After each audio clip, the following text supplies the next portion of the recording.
Ranné vtáča alebo nočná sova? Ranné vtáča. Nočná sova. Mac alebo Windows? Mac. Remote alebo kancelária? Aj. Ale radšej asi kancelária. Pivo alebo víno? Aj. Hory alebo more? More. More. Ak je tam rovinka. Halušky alebo guláš? Halušky, ale asi radšej cestoviny a podobné veci. Frontend alebo backend? Nerozumiem. Ja by som ti povedal, ale Môžeme ísť ďalej. backend.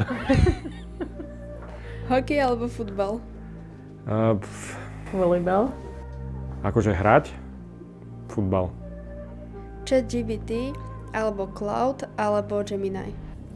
A to povedaj. Google. My sme takí už starší. Univerzita alebo prax?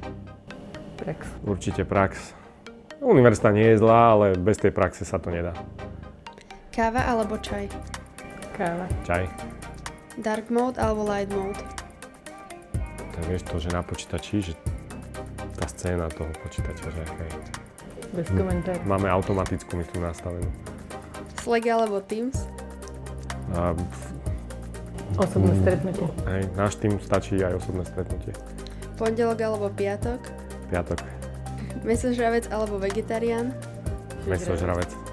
Kniha alebo podcast? Kniha. Film.